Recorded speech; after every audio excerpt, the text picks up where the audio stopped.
Boa noite, irmãos. Boa noite. Glória ao nome do Senhor Jesus. É um motivo de muita alegria, né? Estarmos aqui com todos os nossos irmãos em Cristo. Essa igreja maravilhosamente linda, povo que é a imagem de Cristo Jesus. Amém? E que nesta noite o Espírito Santo venha ministrar em nosso coração e que nós possamos estar com o coração aberto para receber aquilo que Jesus quer falar conosco e não aquilo que a gente quer ouvir. Amém? E como nós estamos no mês de missões, né? Foi nos incumbido a pregar no tema de missões, que está em 2 Timóteo, no seu capítulo 2, no seu versículo 2, né? E as palavras que me ouviu dizer na presença de muitas testemunhas, confie-as a homens fiéis, que sejam também capazes de ensiná-las a outros. Em outras palavras, traduzindo, significa o seguinte: tudo aquilo, Timóteo, que vocês me ouviram falar e pregar para as outras pessoas, né? Tudo aquilo que vocês ouviram eu falar nas pregações, nas admoestações, confie a homens, ou seja, encontre homens capazes e fiéis que sejam capazes de duplicar, ou seja, de passar essas informações para frente. Então, o que Paulo está dizendo a Timóteo é justamente isso. Amém? Pai querido, nesta noite nos colocamos em sua presença.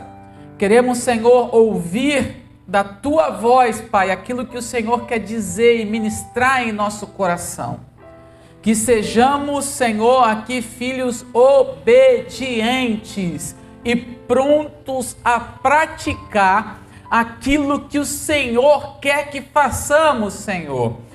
Que nós possamos sair daqui, Senhor, nesta noite, cheios do Teu Espírito Santo, e que o Teu Espírito Santo venha incomodar-nos naquilo que nós precisamos fazer e cumprir a Tua palavra. É isso que nós te pedimos e te agradecemos em nome do Senhor Jesus. Amém.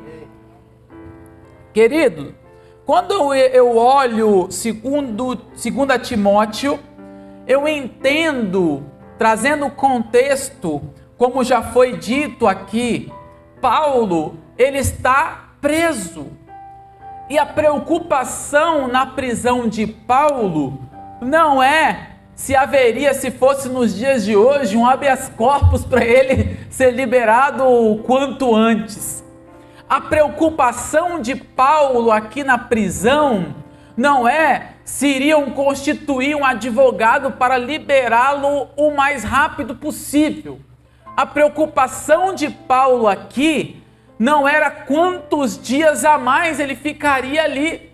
E ele não está questionando Deus por que ele foi parar na prisão, por ser perseguido, por estar pregando o evangelho genuíno de Jesus. Porque Paulo, se ele fosse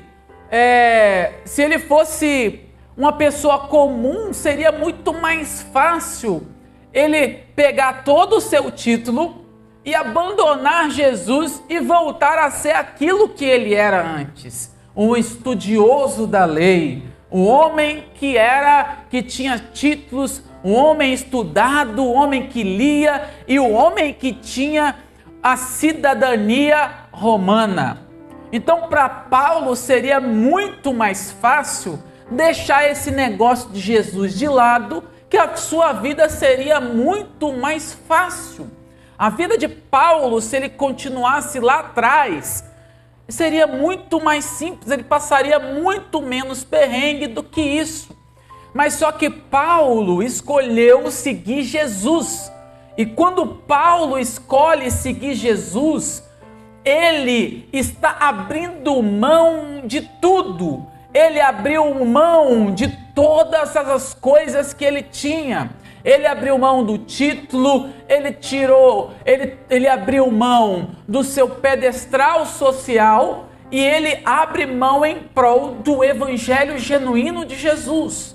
Mas por que ele faz isso? Porque ele tem um encontro genuíno com Jesus.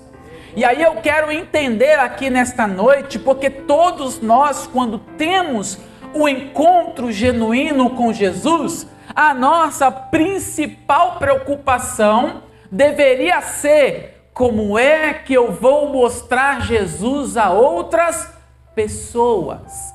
A preocupação do cristão verdadeiro é como eu posso multiplicar a graça de Deus e levá-la às pessoas. E isso casa muito com missões, seja ela nacional, estadual, municipal, do bairro, da vizinhança, do trabalho. Não importa onde que seja, mas a verdadeira missão é levar a palavra de Jesus a quem quer que seja. E se nós formos salvos em Cristo Jesus, nós não precisamos ficar preocupados com o que acontecerá conosco, porque quem cuida de nós é fiel para cumprir a boa palavra que nos deu. E aí eu vejo Paulo, e aí eu entendo o seguinte, que a vida do homem que se entrega a Deus não vai ser fácil.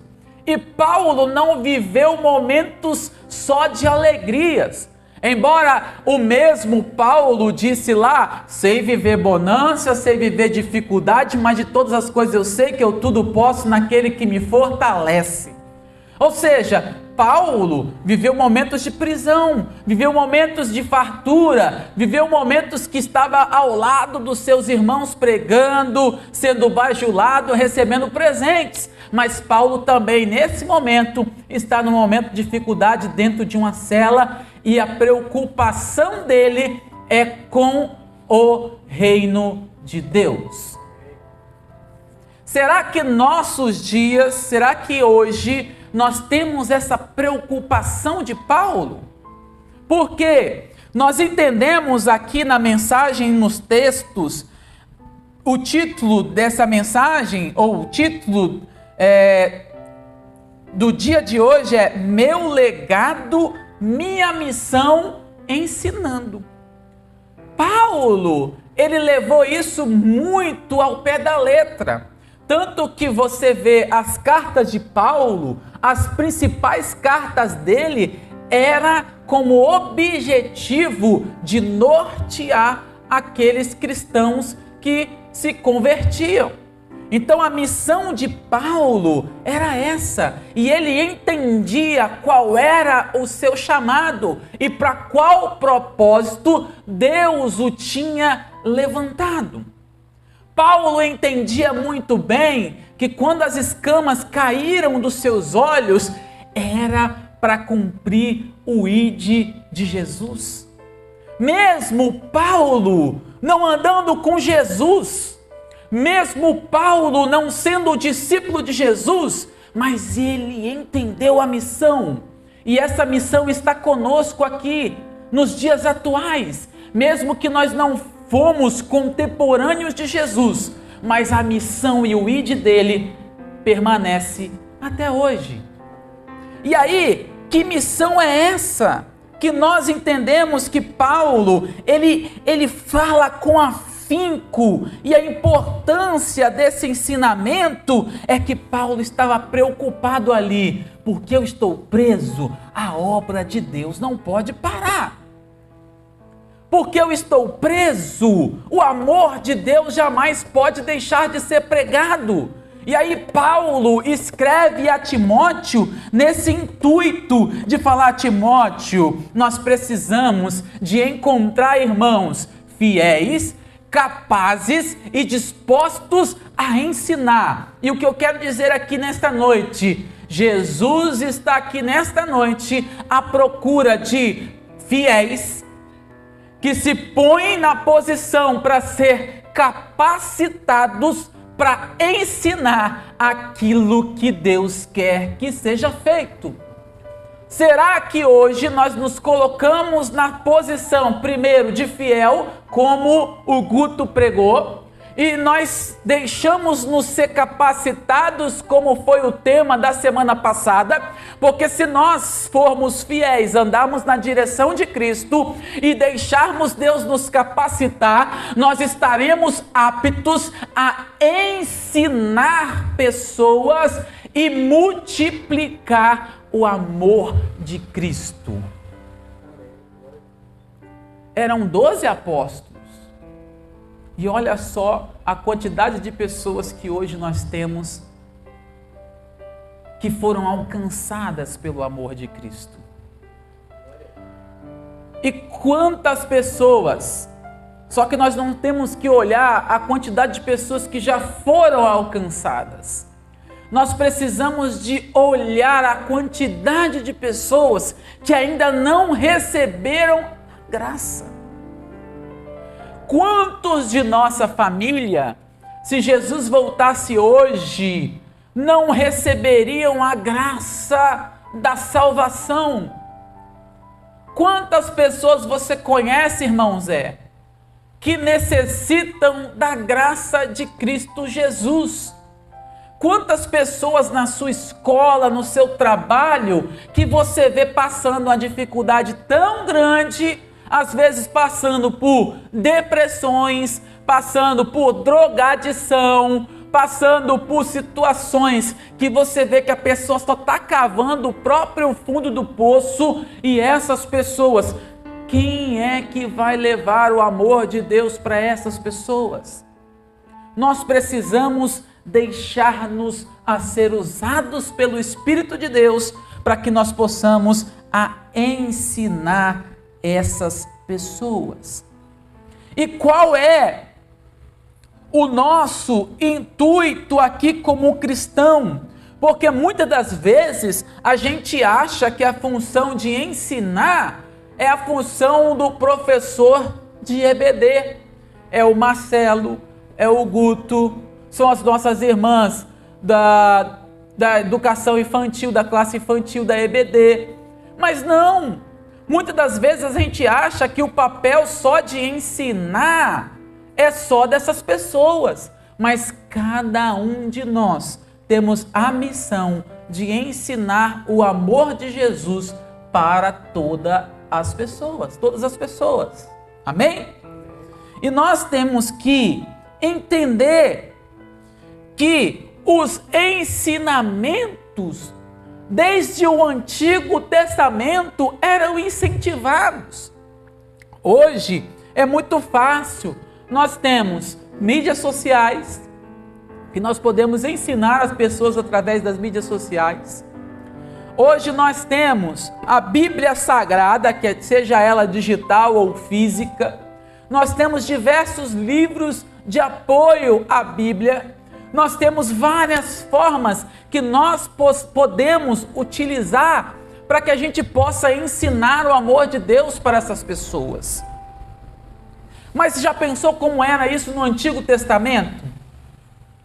No Antigo Testamento, em Deuteronômio 6, capítulo 6, no seu versículo 6, diz: "E estas palavras que hoje te ordeno estarão no teu coração, e as ensinarás a teus filhos, e delas falarás assentado em tua casa, e andando pelo caminho, e deitando-te e levantando." O que eu entendo com isso é que nessa época Deus já tinha visto a importância dos ensinamentos. E não tinha livro, não tinha nada disso. E sabe como que era o ensinamento? De forma oral. Era passado de pai para filho. Os milagres de Deus eram manifestados e esses milagres eles eram lembrados na oralidade. E se nós tivemos hoje, nós sabemos que esses milagres aconteceram, é por conta que foi muito bem feito, que isso foi muito bem feito, foi passado de pai para filho, de pai para filho, de pai para filho, até que nós temos hoje. Nós sabemos das grandiosidades que o Senhor fez. Será que nós temos contado para as pessoas o que Deus tem feito conosco? Ou nós temos caladinho, quietinho, não vou contar para ninguém, e as pessoas não sabem do amor de Deus que tem acontecido? As pessoas sabem o que Deus transformou a sua vida? As pessoas entendem aquela diferença do velho homem para o novo homem com Deus? As pessoas veem essa diferença? Você tem contado isso para as pessoas? Porque, queridos, se nós formos igrejas e ficarmos calados, ficarmos quietinhos na nossa, o amor de Cristo não vai chegar até o último homem da terra. E isso será cobrado de nós. Um dia nós podemos ser cobrados por Deus. Está vendo aquela pessoa que padece, que perece? A sua missão era ensinar a palavra de Deus. E se nós temos como missão, muito obrigado, se nós temos como missão ensinar as pessoas de fora, quanto mais aos nossos entes queridos. E quantas das vezes nós não temos feito isso dentro de casa? E Deus nos conclama que nós possamos ensinar aos milagres e os prodígios de Deus. Será que nós temos ensinado? Será que as pessoas têm visto o poder de Deus através da nossa vida? Será que nós temos ministrado na vida das pessoas? Será que onde nós chegamos, nós trazemos bênção? Ou as pessoas falam, já vem essa pessoa que só reclama de tudo? Porque onde há Jesus, querido, há alegria. Onde Jesus chega, não há choro, não há dor. A dor é passageira. A tristeza é passageira. E nós temos que trazer bênção na vida das pessoas. As pessoas têm que olhar você e têm que falar, que crente feliz. Ainda que você esteja passando o vale da sombra da morte, ainda que você esteja passando uma dificuldade tão grande, mas as pessoas têm que enxergar a alegria verdadeira em Cristo Jesus. Sabe por quê? Porque nós cremos que é Cristo quem nos sustenta. É Ele quem nos sustenta em meio às dificuldades. Se eu for contar para vocês aqui todas as minhas lamúrias, tristezas, dificuldades, o meu semblante vai cair na hora. Porque problema eu tenho, o pastor tem, o irmão Volmer tem, Marcelinho tem, todos nós temos problemas, mas nós temos que lembrar quem é o nosso Redentor e como é que nós vamos passar por isso. Um dia Cristo nos tirará disso, nós moraremos na glória, e é isso que nós temos que passar para as pessoas, que um dia nós viveremos um mundo sem tristeza, um mundo sem dor, porque a nossa vida não resume-se a só este mundo. Você pode viver este mundo uma vida de tristeza, mas você tem que olhar para cima e falar, eu sei que meu Redentor vive e Ele me prometeu um dia vir me buscar. Você pode ter uma vida de doença, mas você tem que olhar, eu sei que um dia eu morarei na glória, e um dia não haverá dor, não haverá tristeza, mas só haverá vitória. Se nós esperarmos viver só nessa vida, e não almejarmos a glória de Deus, nós não acreditamos no céu. Nós não acreditamos no céu. E muitos que não acreditam no céu querem viver o céu na terra. Por quê? Minha vida resume-se a 80, 90, 100 anos. Então eu quero viver tudo de bom aqui, né? Porque vai que não existe outra vida. A maioria das pessoas pensam isso. Mas nós que estamos em Cristo Jesus, nós temos que entender qual é o seu legado, qual é o meu legado. E Deus nos deu um legado, que é ensinar.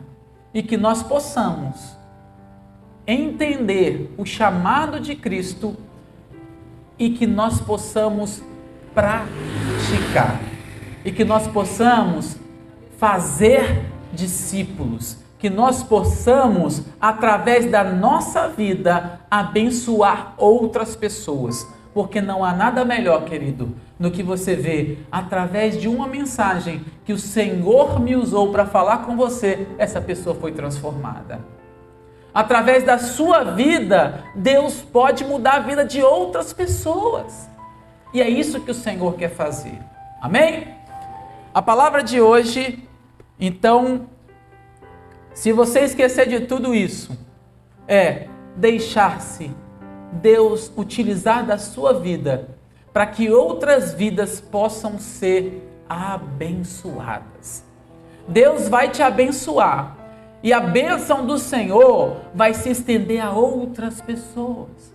Muitas vezes você não vai entender. Às vezes você vai sentar no lugar do lado da pessoa e a pessoa vai puxar um assunto e aí a graça do Senhor vai se manifestar sobre a sua vida. Você não vai entender nem como você falou, mas é o Espírito Santo agindo para abençoar outras pessoas. A única coisa que você precisa fazer é o quê? Deixar o Senhor agir, porque Ele vai te capacitar. Amém? Pai querido, nesta noite nos colocamos, Senhor, na condição de filhos, na condição de servos, e queremos, Senhor, que o Senhor nos capacite, Pai. Dá-nos coragem, dá-nos intrepidez, Pai. Dá-nos sabedoria, para que todas as pessoas que possam se aproximar de nós, possam ser tocadas pela Tua graça, Pai. Possam ser ministradas através do Seu Espírito Santo, Pai. Porque não será as nossas próprias palavras, mas será o Teu Espírito Santo agindo em cada coração. Eu creio, Senhor, que ainda durante esta semana, até o findar dessa semana, o Senhor vai usar pessoas aqui, Senhor, que serão levantadas para abençoar pessoas, seja na sua casa, seja na sua vizinhança, seja no seu trabalho, Pai. Levanta, Senhor, pessoas que vão ensinar, pessoas que vão ministrar, pessoas que vão fazer missões, Senhor, pessoas que vão ser vasos na sua casa, Pai. Eu creio, Pai, que o Senhor fará e viveremos uma nova história, Pai, e viveremos um novo momento dentro da primeira igreja batista da Ilha das Flores.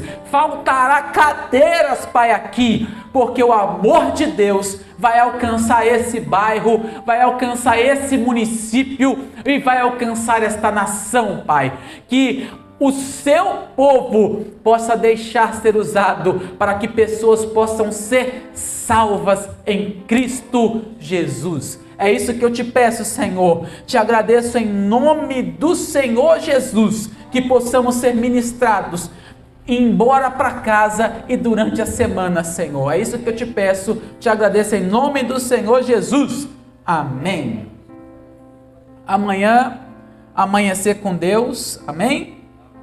E nós temos nossa EBD, domingo, às 9 horas da manhã, e à noite, às 7 horas do domingo, nós temos o nosso culto, né, especial de domingo. E eu quero fazer um convite para vocês, vamos dar a missão já. Traga uma pessoa. Deixa Deus te usar para que você possa trazer mais uma pessoa nesse próximo domingo. Amém? Porque você fazendo isso, essa pessoa pode ser tocada. Às vezes a gente pode jogar uma sementinha nessa pessoa e essa pessoa pode ser mudada por apenas um convite. Alguns podem levar uns bolos, é normal, né, pastor? Mas aí aquela pessoa fala, poxa, eu não fui esse domingo, posso ir outro. E aí, queridos, é isso que nós devemos fazer. Nós não podemos deixar de convidar as pessoas para a casa do Senhor. Quantas pessoas precisam? Amém? Posso contar com vocês? Amém. Que Deus abençoe. Em nome de Jesus, oração silenciosa e vamos para casa. Amém?